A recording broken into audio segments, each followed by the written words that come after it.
Halo, Assalamualaikum. Welcome back di channel Keluarga Rahmawan dan di fanpage Bright Kids Study Club. Kita mau melanjutkan membahas buku Bu Pena jilid 5C, teman-teman ya. Kali ini kita sudah memasuki tema 7 ya. Saya mau bahas tema 7 subtema 1 nih, ayo berlatih, ada di halaman 97 ya. Langsung aja kita mulai. Kerjakan soal berikut. Nomor 1, bagaimana proses terjadinya percampuran budaya Indonesia dengan bangsa asing? Nah, di sini saya akan bahas jawabannya. Teman-teman silakan disimak ya. Percampuran budaya Indonesia dengan bangsa asing disebabkan oleh faktor sejarah Indonesia akibat kedatangan bangsa penjajah yang cukup lama dan berbaur dengan masyarakat sehingga tercipta budaya baru. Oke. Lalu nomor 2, mengapa keberagaman kenampakan alam Indonesia dapat memengaruhi terbentuknya keberagaman dalam budaya masyarakat Indonesia? Jawabnya silakan disimak ya. Karena wilayah Indonesia terdiri atas pulau-pulau yang mengakibatkan masyarakat antar pulau sulit berhubungan satu sama lain. Akibatnya, setiap pulau yang terisolasi mengembang cara hidupnya masing-masing berdasarkan kondisi alam di pulau tersebut sehingga menciptakan budaya yang khas dan berbeda satu dengan yang lainnya. Lalu nomor 3, tuliskan 3 jenis keberagaman di Indonesia dan berikan masing-masing 3 contohnya. Oke, silakan disimak, saya akan bacakan ya. Contoh keberagaman di Indonesia, yang pertama, keberagaman suku, contohnya suku Asmat, suku Baduy, dan suku Dayak. Lalu yang kedua, keberagaman bahasa, contohnya bahasa Jawa, bahasa Sunda, dan bahasa Batak. Lalu yang ketiga, keberagaman agama, contohnya agama Islam, Kristen, Protestan, Hindu, Buddha, dan Konghucu. Oke, itu ya teman-teman. Kita lanjut lagi ke ayo berlatih yang ada di halaman 98 ya. Di sini mengetahui peristiwa sejarah pada masa awal pergerakan nasional. Oke, langsung aja kita bahas. Nomor 1, apa yang menjadi penanda dimulainya masa pergerakan nasional di Indonesia? Jadi ya, penanda dimulainya masa pergerakan nasional di Indonesia adalah berkembangnya pendidikan pada abad 19 yang melahirkan golongan terpelajar. Lalu nomor 2, menurut pendapatmu, mengapa pendidikan menjadi hal yang penting bagi pergerakan nasional melawan penjajah? Jawabnya, karena dengan pendidikan akan lebih mudah menggapai cita-cita, terutama cita-cita nasional untuk mencapai kemerdekaan bagi bangsa yang masih terjajah. Lalu nomor 3, tuliskan faktor internal dan eksternal yang menyebabkan munculnya pergerakan nasional.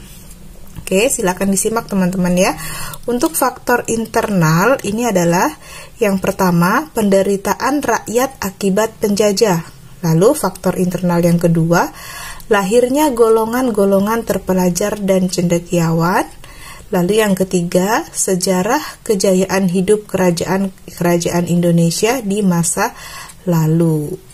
Lalu untuk faktor eksternalnya, yang pertama, kemenangan Jepang atas Rusia dalam perang tahun 1905.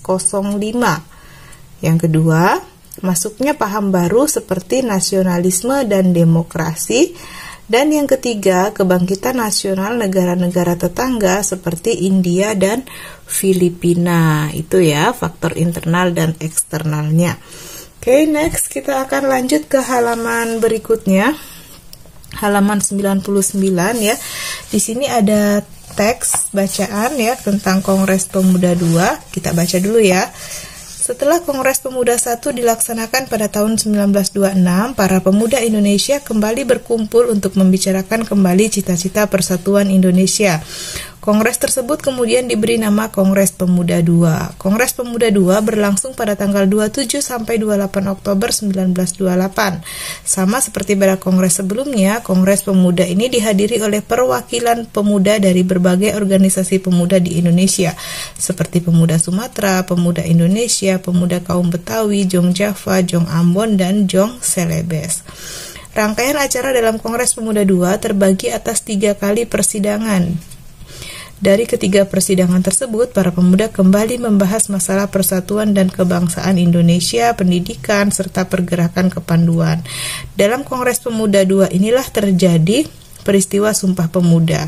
Hasil kongres tersebut merumuskan teks Sumpah Pemuda yang berisi bahwa para pemuda mengakui satu tanah air, yaitu tanah air Indonesia, satu bangsa, yaitu bangsa Indonesia, serta menjunjung bahasa persatuan, yaitu bahasa Indonesia.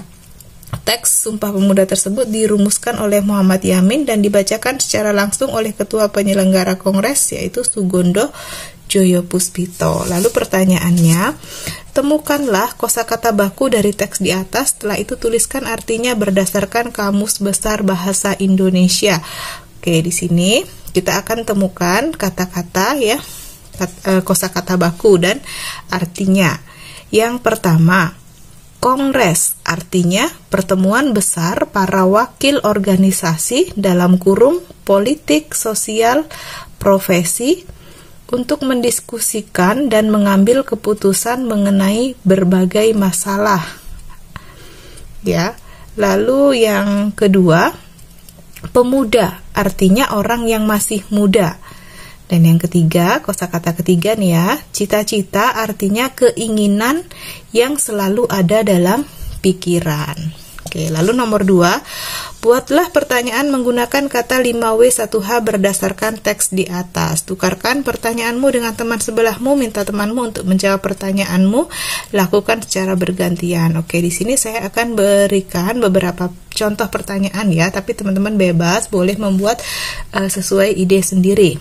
Pertanyaan yang pertama, apa yang dilakukan para pemuda Indonesia setelah Kongres Pemuda I? Lalu yang kedua, siapa ketua penyelenggara Kongres Pemuda II? Yang ketiga, kapan Kongres Pemuda II dilaksanakan?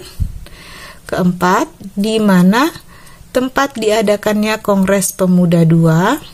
Yang kelima, mengapa hasil Kongres Pemuda II menghasilkan rumusan Sumpah Pemuda? Yang keenam, bagaimana hasil dari ketiga persidangan dalam Kongres Pemuda II? Oke, itu teman-teman ya. Dan untuk nomor 2 ini pertanyaan yang dibuat harus mengandung 5W1H ya. Harus ada semuanya, apa, siapa, kapan, di mana, mengapa, bagaimana. Semua unsur itu harus ada. Oke, cukup sampai halaman 99 dulu ya. Besok kita lanjut di halaman berikutnya di next video. Semoga bisa membantu teman-teman mengerjakan PR ataupun tugas sekolah ataupun belajar secara mandiri di rumah ya. Jangan lupa untuk like, comment, subscribe, dan share juga ke teman-teman yang lain ya. Mohon maaf jika ada kekurangan. Thank you for watching. Bye-bye.